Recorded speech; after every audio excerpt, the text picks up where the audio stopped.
right now. Yeah. Again, I think this is like something that maybe like me, many others are reading in the news, and that is probably not the whole truth.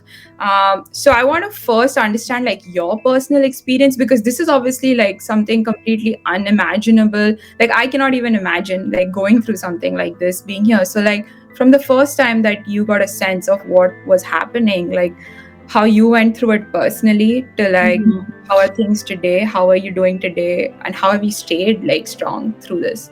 Yeah, it's really hard. It's the experience that no one wants to have, right? And actually, I've been to Ukraine over the course of the war already 2 times. And you Mhm. can fly to Ukraine because there is no flights available. You can fly over Ukraine because someone Yeah, can you bomb can you, like right? Like, yeah. it's crazy just to think about it. So usually I fly to Poland and then make my way on land to Ukraine to see my family.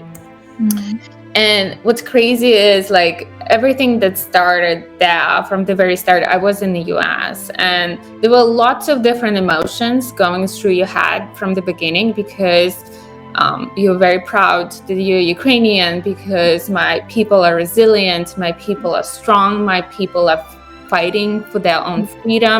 And this is normal people. This is people who are not prepared to go to war. This is normal people who had different jobs yesterday and they're taking on arms to fight for their families and their future.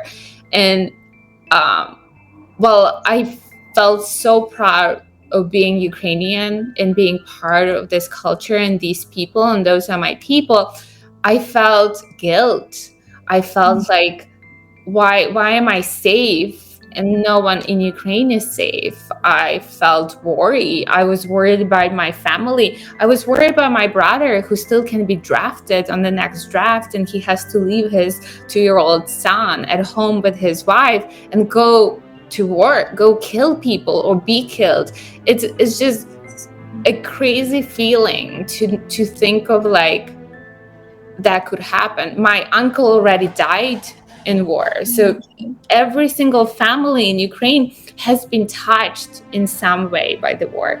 If it's not my town is bombed, or I lost my house, I lost my work, I lost everything I had, to I lost someone I loved, to I definitely know someone who died. And it's insane.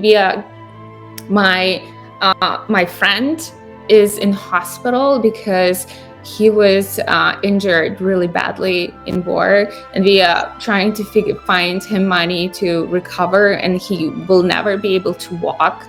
His mom has to take care of him because he can't get off the bed. And this is horrible. This is the nation that will never be able to recover from it. It's emotionally hard, it's physically hard. You go to Ukraine and the hospitals are overwhelmed because there are so many boys there that will never be able to walk. And it's just crazy to see. And this is the people who don't deserve it. No one was asking for it, no one wanted this. But they also don't want to give it up. They don't want to give up their freedom. They don't want to give up their country. They are fighting for they believe is the truth. And we will win because of that. It's just so hard to see the hardship and so many families who are just struggling, and there's so many people who lost someone they loved. Mhm. And that's horrible. The war is never pretty, but when it touches you, it becomes Real.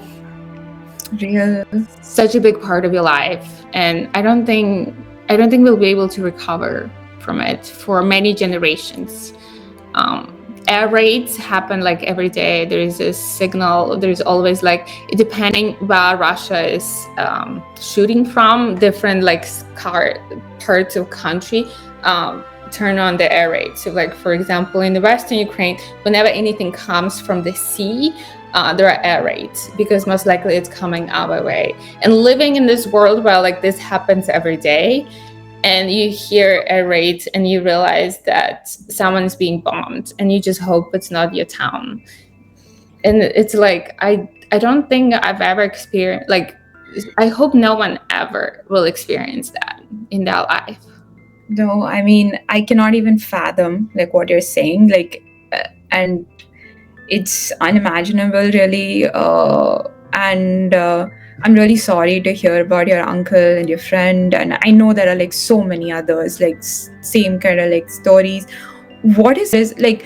What should people like us who are, like outside, like what should they know? Like what should they do if at all there is anything for them to be, for us to do?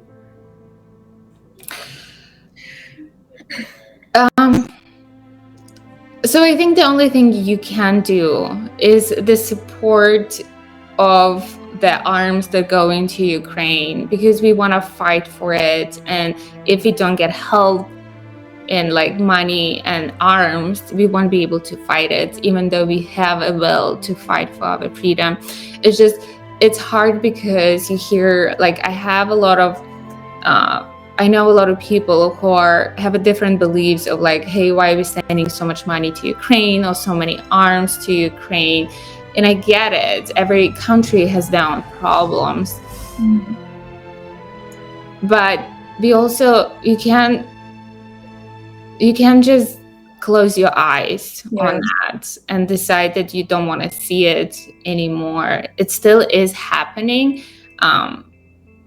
And you are part of it because we live on the same planet. Yeah. So it's hard to be like, oh, this is not my country, not my problems. It kind of is, because it will affect you in one way or another way. So just closing your eyes is not going to work. Yeah. We're not asking you to come fight on our land for us, but arms, the fact that you do have these arms and you can send it, do it. And if you had to like recommend people how to do it, maybe I can like include a link when I share it. But like, where would you, anything that you would recommend, any specific organizations?